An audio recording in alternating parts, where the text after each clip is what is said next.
ঘড়িতে বাজতেছে রাত 1টা আর আমি আসলে আমার ব্যাগ গুছাতে বসছি, কারণ আগামীকালকে আমার একটা ট্রিপ আছে। আর এই ট্রিপটা আমার জন্য অনেক অনেক অনেক বেশি স্পেশাল, কারণ এই ট্রিপের মধ্যে তোমার সাথে তোমার বন্ধু ইমরান নাজির ইমন আছে। তোমার টপিকে পরে আসতেছি, তুমি চুপ থাকো।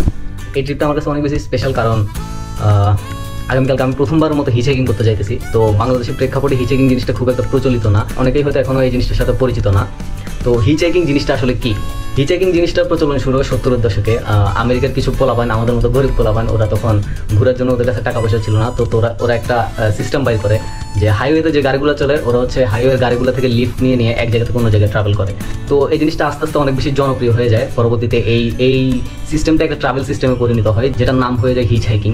তো হিচহাইকিং জিনিসটা মোটামুটি এখন আস্তে আস্তে সব দেশে ছড়াই যাচ্ছে। বাংলাদেশেও মোটামুটি এখন অনেকেই হিচহাইকিং করে। অনেকেই আছে যারা হিচহাইকিং করে 64 জেলা পর্যন্ত ঘুরে গেছে। কয়েকদিন আগে একটা পোস্ট দেখছিলাম, একজন হিচহাইকিং করে কাশ্মীর পর্যন্ত চলে গেছে। তো আমরা চিন্তা করলাম আমরা পারবো না কেন?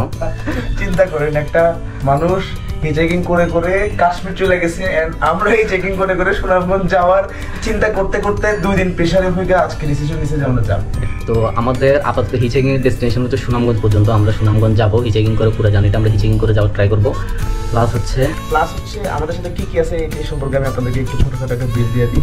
আমরা এই হিচহাইকিং নিয়ে আমরা অনেক দিন ধরে কথা বলতেছি প্রায় 2 থেকে 3 মাস ধরে। তো যেহেতু আমরা অনেকদিন ধরে এটা নিয়ে প্ল্যান করতেছি, সেহেতু আমাদের প্ল্যান ছিল যেখানে বসবো সেই জায়গায় কিছু রান্না করে খেয়ে ফেলা যায় কিনা, সেজন্য একটা চুলা অর্ডার করলাম। এটা চুলা, যেটা আমরা হচ্ছে নিউজিল্যান্ড থেকে অর্ডার করছি। সাথে চুলা হইলেই তো হবে না, চুলার সাথে লাগবে কি একটা গ্যাস ক্যান। এই গ্যাস ক্যানটা আবার হচ্ছে যে আমি নিউজিল্যান্ডে খুঁজে পাইনি। এই গ্যাস ক্যানটা পরে আমার হচ্ছে যে থাইল্যান্ড থেকে আনাইতে হয়েছে, এবং এই থাইল্যান্ডের ভাষা লেখা দেখি। থাইল্যান্ডের ভাষা, এটা মনে হয় এটা হচ্ছে থাইল্যান্ডের ভাষা। ঠিক আছে, এবং আমরা যাতে যাত্রাপথের মধ্যে ঘুমিয়ে না পড়ি, যাত্রাপথের মধ্যে যাতে হচ্ছে যে আমরা ঝিমিয়ে না পড়ি, সেজন্য আমরা কানাডা থেকে একটা কফি অর্ডার করছি। যে কফিটা এখানে আমি সম্পূর্ণ ফ্লেক্স নেওয়ার জন্য নিয়ে বসছি, কিন্তু এই কফি থেকে আগেই আমি 4টা ছেঁড়া, কিন্তু এই কফি থেকে আগে আমি 4টা ব্যাগে ঢুকাই নিছি, যাতে হচ্ছে যে আমরা যাত্রাপথে খেতে পারি, কিন্তু এই কফিটা নিব না। এটা এখানে রাখছি শুধুই কানাডা থেকে আনছি, বলতে হবে না। এত কিছু আনার পরে আমাদের পকেটে টাকা শেষ হয়ে যায়, যার কারণে আমরা চিন্তা করি হিচহাইকিং এর প্ল্যান, এবং কি সুন্দর মিলাই দিয়েছি। Nice story. ইয়েস, এন্ড কথা হচ্ছে আমাদের শূন্য পকেটে আমরা হচ্ছে রওনা হবো সুনামগঞ্জের দিকে। আগামী কিছুদিন আপনাদের সাথে থাকবো, এন্ড দেখা হবে, মজা হবে।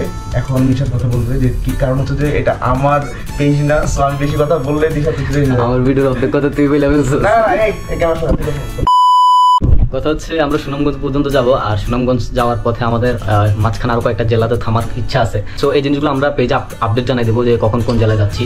আর কারোর সাথে যদি বাই এনি চান্স ভাগ্যক্রমে দেখা হয়ে যায় তো দেখা হয়ে যাবে ইনশাল্লাহ। আর আগামীকাল ভোরে আমরা রওনা দেবো। আপাতত ব্যাগটা গুছিয়ে নিই, এন্ড দেন কালকে ভোরে দেখা হচ্ছে। টিল দেন ভালো থাকবেন, সুস্থ থাকবেন, stay happy and keep smiling. Peace না আপনারা তো ভিডিও কন্টিনিউ করতেছেন, কন্টিনিউ করেন।